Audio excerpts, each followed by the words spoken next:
वकील बहू। जनक पेशे से एक बहुत अच्छी वकील थी, लेकिन कहते हैं ना, बहू कितनी भी बड़ी तोप क्यों ना हो, सास के सामने तो भीगी बिल्ली ही होती है।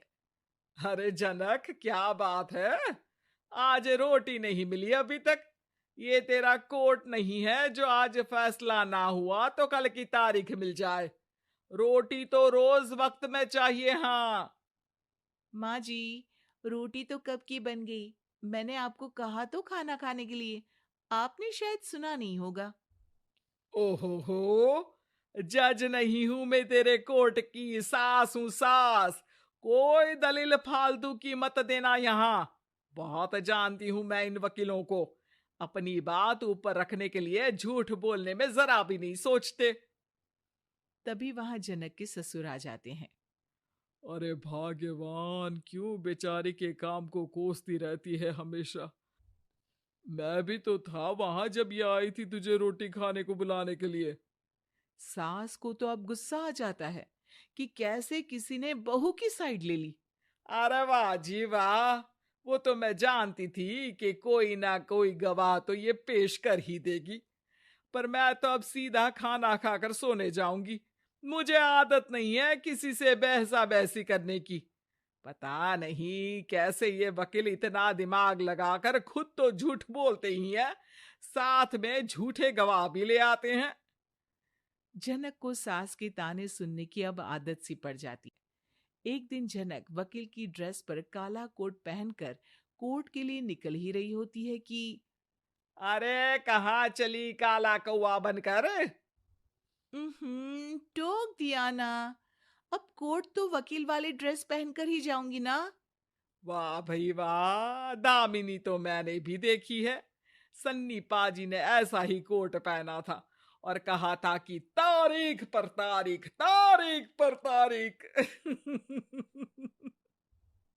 मतलब कि कोई बात करनी है तो बोलिए, वरना वक्त नहीं है मेरे पास खराब करने के लिए। अरे पता नहीं तुझ में क्या देखा मेरे बेटे ने, सारा दिन वकीलों वाली बहस करती है, भोली भाली सास के साथ। अच्छा सुन, जो इतनी बहस मेरे आगे करती है ना, जरा अपने बॉस से कर ले, जो 1 साल भी ना हुए तेरी शादी को और काले कपड़े पहना दिए। अंदर जा और लाल कोट पहन कर आ, पता तो चले कि नई नवेली शादी हुई है। अरे माँ जी, कोर्ट में मेरा बॉस क्या करेगा? ये तो पूरे देश की ड्रेस है वकीलों के लिए। लेकिन सास तो ठहरी सास। अच्छा, तो कोई जरूरत नहीं है 2-4 साल कोर्ट जाने की। शादी थोड़ी पुरानी हो जाए तब इजाजत दे दूंगी मैं तुझे काले कपड़े पहनने की। अब क्या था, मन मारकर जनक को लाल रंग का कोट पहनकर कोर्ट जाना पड़ता है।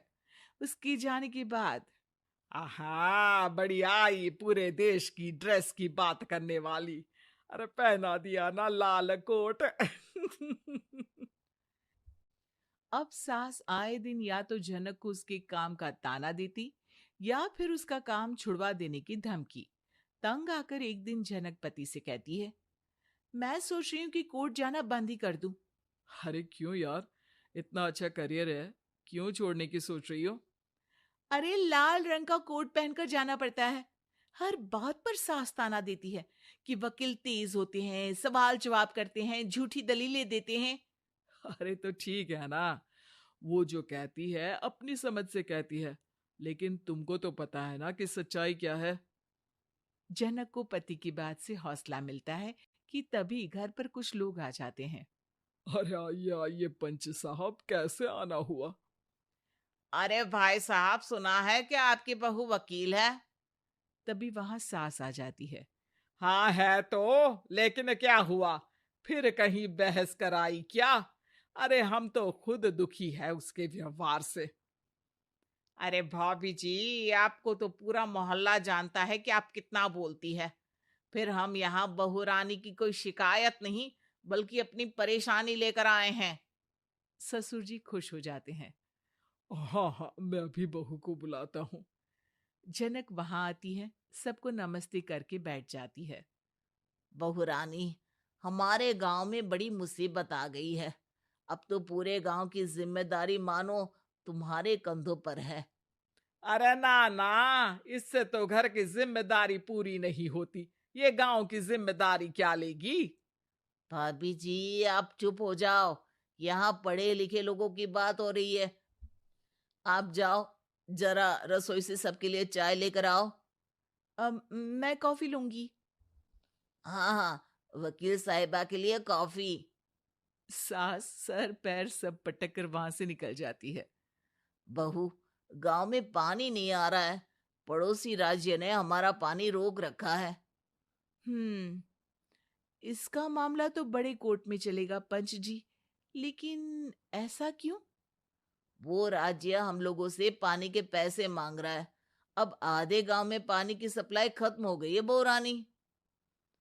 अच्छा पंच साहब, बात गांव की है तो मैं जरूर केस लड़ूंगी। यहाँ एक बार फिर सास की एंट्री हो जाती है। अरे वाह जी वाह, ये काम करवा लो, आप हमारी बहू से बहुत अच्छा करती है। मैं हूं सीधी सादी सास।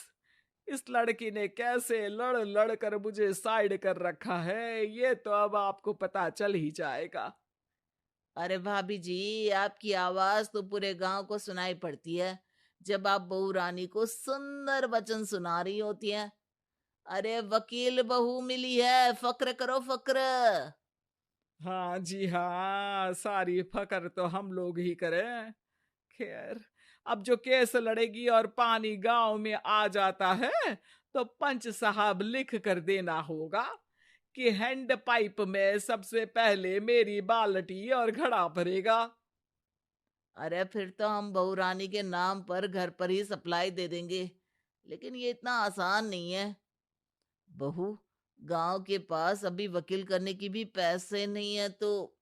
अरे पंच साहब, ये मेरे गांव का मामला है। मैं आपसे एक भी पैसा नहीं लूंगी। सास को बहू की बात पर गुस्सा आ जाता है, लेकिन सबके जाने के बाद झनक मन लगाकर गांव की परेशानियों को दूर करने में लग जाती है। और वो दिन भी आता है कि झनक केस जीत जाती है। अरे आज तो प्लम्बर आकर घर तक पाइप लगा गया है। खुश हो जाओ, मेरे कारण तुम लोगों को घर के अंदर ही पानी मिल जाएगा।